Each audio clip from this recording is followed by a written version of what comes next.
Your presence fills it, your presence is peace. You, Lord, are in my heart, your presence fills it, your presence is peace. Welcome back. I don't want you to think, because I began the last session in this position, that I spent all of my life just moving from the kettle to my chair here, the kitchen table. But I want to spend this second session still here before moving on, as it were, to the altar itself and into the church and exploring what it means to have a holy space set apart for the Eucharist, to just spend a little bit more time here. And I want, in this session, to tackle as best I can in a short time the very thorny issue, or so it's become in theological discussions, in church discussions, about how we can really speak of Christ's presence in the Eucharist. We know from the New Testament that it's very clear that we can have an expectation of Christ dwelling within us, abiding with us. And we know, as we've seen looking at the Pauline texts in the first session, that this is intimately related to the gift of the Eucharist, which sort of makes us who we are. It's interesting, you know, that those of you who know Melbourne well, and not all of you will know that one of the great shopping shops in Melbourne, Myers, has a tradition every year at Christmas of having lots of displays, the Myers windows, and people will come and watch mechanical things come to life and have lots of life about them, though they're mechanical. And jammed in the midst of them, and I often talk about this, is simply a statue, a seeming lifeless statue, though they're the only ones who ever really lived in those images, of Mary and Joseph and the child Jesus. But there's an interesting bit of Latin, at least the last time I was there, and I think they use the same thing every year, a Latin text from Scripture. And it says this, it's from John's Gospel, and relates to this extraordinary connection between the flesh and blood of Christ and ourselves. When Jesus says, "Whoever feeds on my flesh and drinks my blood abides in me and I in him." This extraordinary intimacy and union between us, which relates to his flesh and blood, that is his very life, who he is. And of course, in the institution of the Eucharist in the upper room, and as the early Christians saw it, this was connected with the idea that Christ is mysteriously present in the gifts of bread and wine, and that is his initiative. It is not us who make him present. It is not only simply our discerning of it that makes him present, though it's important that we do discern it and have faith in it. But the presence is his doing. In a sense, it touches a very beautiful principle in the New Testament, actually, that's true of all Christian teaching and the Old Testament too, and that is that God is the initiator. In this is love, not that we love God, but that he first loves us. And so the presence of Christ in these gifts is his work, not ours. Ours to, by faith, receive. But I want to speak a bit about what it means to talk about someone or something being present and how it relates to things. Now, I touched on it last time when I spoke about that loaf that Liviani had made for me, and the wine that was given to me, and how when I look at them, I think of more than just bread and more than just wine. And I even pointed to something that's on my shelves that the Welsh young people gave me, this hideous sheep thing that I can't quite throw away. And this points to something that is profoundly human. And I think one of the wonderful things about the way God meets us, particularly in what we call sacraments, these outward signs of grace. They meet us where we are. Well, that's a truism. Christ meets people where they are. But he goes with the flow of our human condition and the various stages of our life. Now, we're not here to talk about all the sacraments, but that as a system, it answers the needs of human beings at our birth and marriage, of course, and anointing when we need healing, and the confessional, the sacrament of reconciliation when we sin, and of course we have this feeding. So how is Christ present? Well, this is a photograph which is, one would almost say, ridiculously important to me. It's a picture of myself and my mother.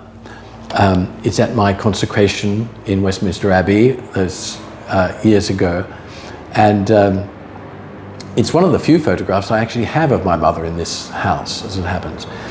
And it's important to me for a number of reasons. One, because she had it by her own bedside, where I only discovered that actually really after she died, clearing out her things. So it's important for that reason, and it's important because she made that journey for that great celebration. Now, in a sense, all it is, and I don't know if I can open it, but if I was to open it and take that photograph out of the frame, I'd see that it's really just a bit of card. But is it? It is a bit of card, not unlike this bit of card. But if you were to see that photograph and take it out and rip it in two, it would be profoundly different from me just ripping up this bit of card, which is just a bit of card. And yet they are made of the same stuff. This has significance. And it's charged with love. It's charged with the love of my mother. And when people occasionally see it, and in old days when I was doing much more traveling around, I'd often take it with me on a mission or something and have it with me. People would say, well, who's that? They don't actually say, who is that a photo of? Have you noticed that? They say, who is that? And so somehow the photo takes on the presence. I don't think that's fanciful. I just think it's wonderful. And you'll have your own things that have about them a presence that maybe actually only you can see. But that doesn't make them any less real or any less true in their significance. And I think most things that are significant to us of this kind are so because of the dynamic of love. So if, imagine I had around this table here three couples who are preparing for marriage. And I said to them, okay, well, you girls take off your engagement rings because, you know, there's a slight difference, but in the end, they're just a ring. Throw it into the middle and I'll redistribute them. Or to some married couples, take off your wedding ring. That's just a band of metal and I'll redistribute them. Would you do it? No, you wouldn't. And yet, in one sense, it's just a strip of matter. But actually, it has got a profundity about it, a significance about it, that has at its heart love, a particular love that exists between the two of you who are married. Years ago, I was patron of a number of hospices, you know, where people would go and spend their last days. It's a wonderful ministry where dying is seen not so much as a failure, but as part of a journey. And every Christmas they would have gatherings of people whose loved ones have died in the past year or the past couple of years. And I would go, and speak at them. And one of the talks I used to give was about when second hand is better than brand new. And sometimes as I go into our op shop and see the things and wonder who's worn them, what's their story, I think of those people who in bereavement maybe grasp hold of a jumper or a cardi and they hold it to themselves. And maybe it's got the smell of the person you know, a sense of their presence. And that's why clearing out a person who loves things after they die is so full of difficulty. Like that woman in South Africa I talked about last time who had a cabinet full of things. Things, material things, can take on a profound significance. It is something that is a beautiful gift given to human beings. You might use the word symbol if you like. And the symbol isn't something that is entirely disassociated from the reality to which it points. Somehow it participates. Why do people get so het up, and why do they burn flags of nations? It's a strip of material, but we know to burn a flag has a deeper symbolic significance. Things take on meaning. Now, in a sense, that's true about the sacramental principle, and helps me when I talk about the presence of Christ in the gifts of bread and wine. It is not exactly the same. But there's enough parallels to, I think, be helpful when I want to talk about the real presence of Christ under the form of bread and wine. Or at least it's possible, it's not fanciful, for things to take on a significance beyond what they are materially, beyond their simple value. After all, we sell off things in the op shop for $1 that have had great meaning to others. So the significance of the thing is relational.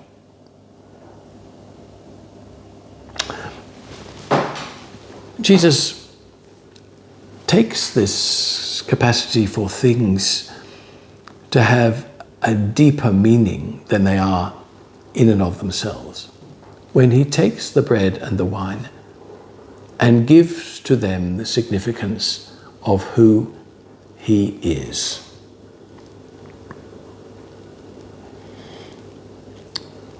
You know,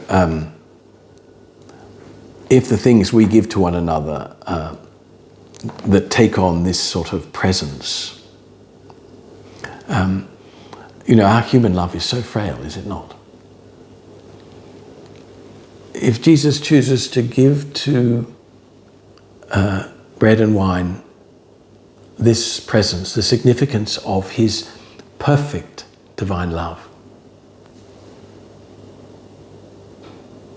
well,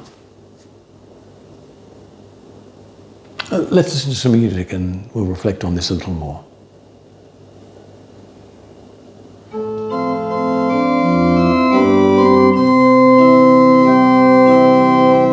Behold the Lamb who bears our sins away, slain for us, and we remember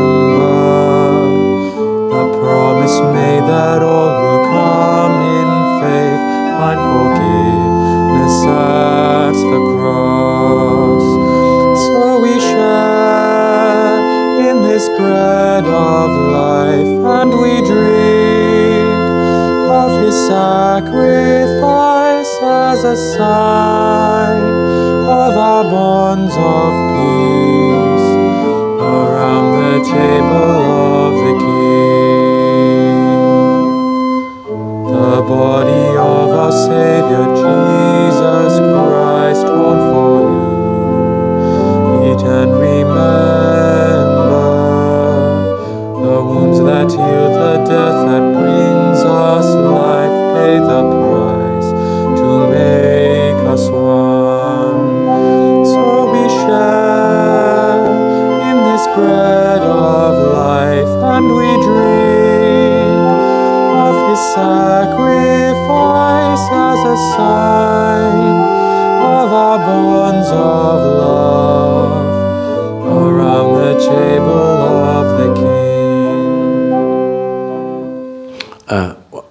welcome back. You'll see that we're in a different place, and that's not for an effect, but because one of my household is cooking the supper.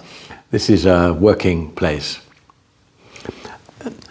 I suppose at the heart of the question I'm posing is what we decide real is. I suppose someone could say, maybe many people would say, Lindsay, that photo, it's just a bit of card. That's all it really is. But to take that attitude, it seems to me, is to go against the grain of all that makes us who we are and all that actually makes life worth living. I think it's true, though, that the discovery of the presence of Christ in all the mystery of presence. Think of another thing, by the way. When you say, I think someone is really with me, or they've made their way into my heart, or even on a telephone call, it's Lindsay here. Well, when I may be 12,000 miles away. Presence is such a mysterious thing and a delightful thing for all of that. But in the end, at least it's my experience, that the discovery of Christ's presence in the Eucharist, in various actions in the Eucharist, and we'll get to that in our next session as we look at the structure of the Eucharist to discover more of its meaning. The discovery of Christ's presence under the form of bread and wine requires actually spending time in that presence, and requires to discover its depth and its beauty and its benefits, I might even say, for the spiritual life and for closeness to Christ, from giving oneself to it. Of course, above all, this is food. It's made for receiving, and trusting that in the receiving of this great gift from Christ, changes who I am. It has such an impact because of what Christ has done with it. Christ does with it through his Spirit, that to receive it is to be changed. Now, St. Augustine of Hippo, and I'm going to be paraphrasing him here, and also a great preacher who at one time was Dean of St. Paul's in London, John Donne, when he reflects, or they reflect about what it means, how you're changed by receiving Holy Communion. They look at it as food, and indeed it is, but they look at it as food of a different kind from that which my housemate Albert is cooking now, because he's cooking roast beef and vegetables, plenty of potatoes, and then after that, because another resident in the house loves ice cream, we'll have ice cream. Now, what's going to happen to that food when we receive it? That food will, by the processes of biology, aside from some of it, of course, which we'll pass through, will turn into us, turn into me. In other words, and forgive me those who have heard me say this before, if you eat a donut, you don't turn into a donut. The donut turns into you, becomes you. Now, Augustine of Hippo and other writers through the history of the Church say the food of the Eucharist is radically different because of the presence of Christ in it, as the one who gives us himself through it. For he says, when you receive this gift of bread and wine, don't imagine for a moment that you can consume it. Rather, you are consumed by the one you receive. So you become more Christ-like, as by faith you receive the bread and the wine, which is his body and blood. This is an extraordinary thought about the presence of Christ in this particular gift.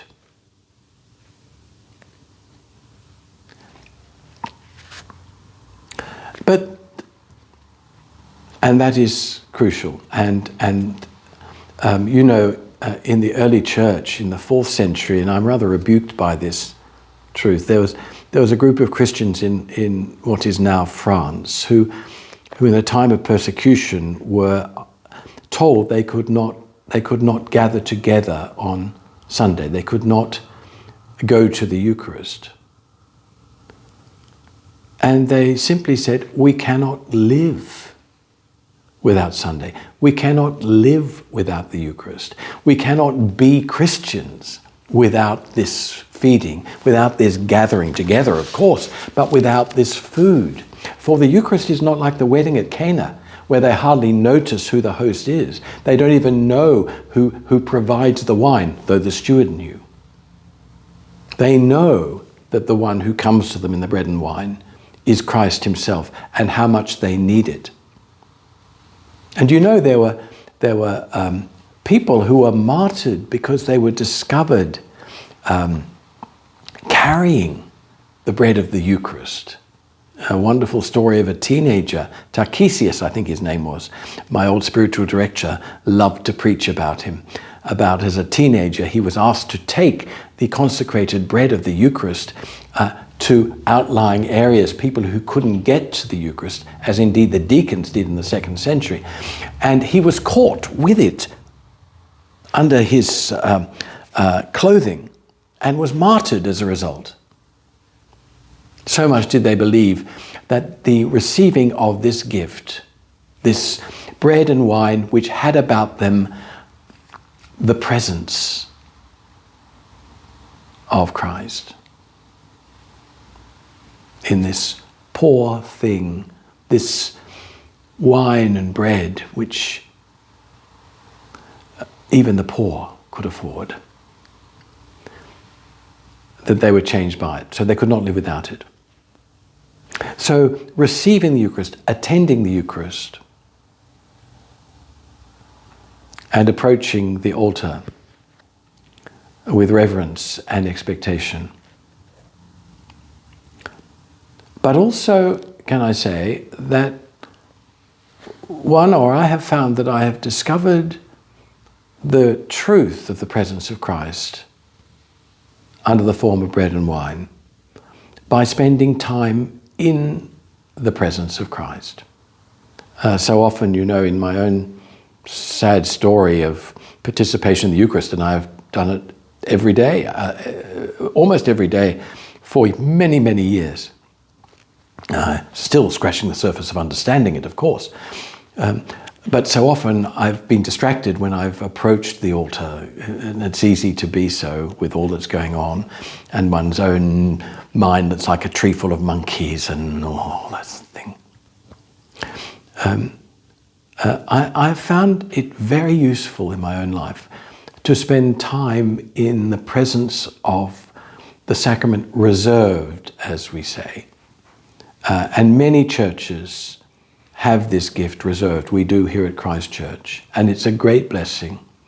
It enhances the sense of the presence of Christ, not because of Gothic windows or ambience, but the church is a sort of home for this gift,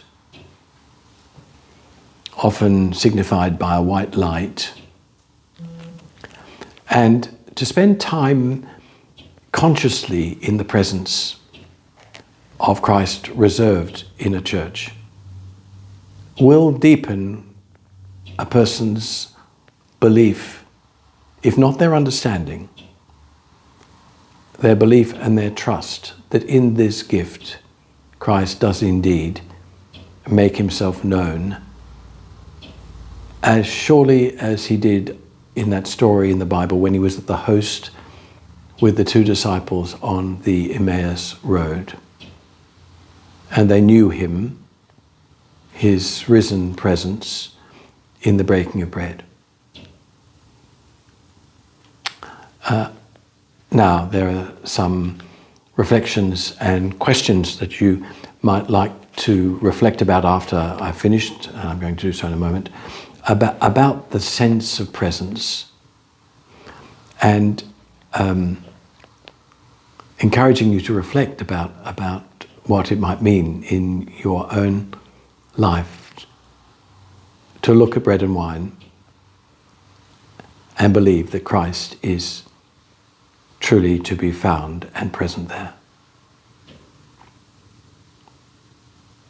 God bless.